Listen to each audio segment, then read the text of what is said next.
Okay, so you're in the midst of a marriage crisis and your spouse refuses therapy and you're wondering, are you out of luck? My name is Lee Balcom and I'm the Internet's leading marriage expert, and I'm here to tell you that you're not out of luck. In the midst of a marriage crisis, many people think that marriage therapy is the answer, the only way to make it through, only to discover that their spouse refuses to go, leaving them both hopeless and desperate, which is too bad. Here's the truth about therapy. It's not the only way to get help. It is just not. It may not even be the best way to get help. And in fact, therapy has a very poor record, and I'll go one step further than that. Therapy is just not for everyone. It's just not for everybody and how they process the world, and I'm a therapist. So here are some therapy facts for you to understand. First, more than 50% of couples who go to marriage counseling end up divorced, and that's a slightly higher rate than the general public. Now, these facts all come from studies that have been replicated time and time again.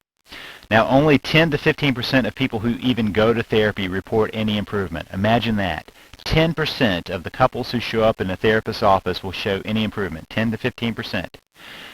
And I'm telling you this, and I'm a therapist who used to do marital therapy like everybody else. So I understand this world that you're in where you think therapy, because it's been so well sold, is the answer, and then suddenly you have a spouse who won't go. Many people find therapy is just not the way to fix their marriage. Therapy is not for everyone. Particularly men have a hard time with therapy, but some women also have a very hard time with therapy. And then when you force someone to go to therapy, it's usually useless and counterproductive. I don't know how many times I've had somebody dragged into my office, and it's an uphill battle that only causes more resistance to doing anything about therapy. So after you invite someone to go to therapy with you and they refuse, you can't force them. It just won't help. Now, that doesn't mean your spouse has given up. That's a lot of times people say, oh, my spouse won't come to therapy. They don't even want to work on their marriage. That's not the case. That's not always the case. It's rarely the case. Sometimes your spouse just knows that therapy is not the way they want to do it or care to do it. They're just saying that they want a different approach, and there are different approaches out there. Here are some alternatives.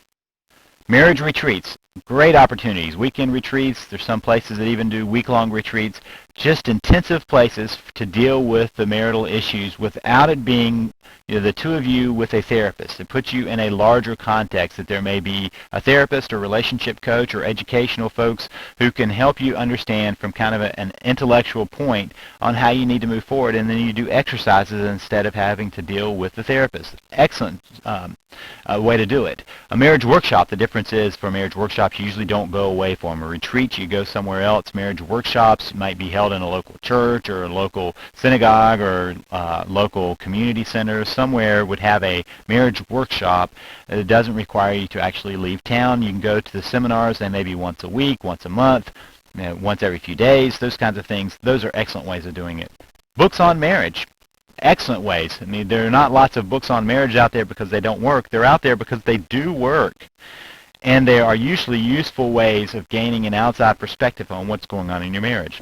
There are also lots of videos and CDs on marriage that you can get. You can find on the internet. You can find at the bookstores that will help you from the comfort of your home to watch somebody else tell you what you can do with your marriage.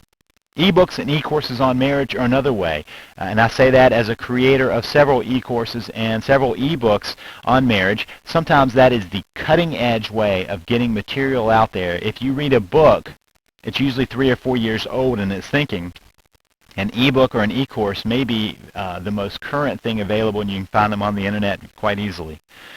So if your spouse does not want to go to therapy, don't give up. Just don't choose to interpret it as nothing else can be done. Don't assume that he or she does not want to work on the marriage. That's not a fair assumption.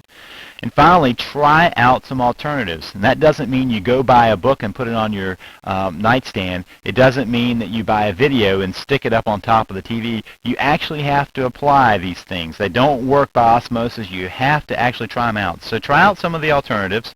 And if you want to learn more about my alternative, go now to www.savethemarriage.com. That's www.savethemarriage.com.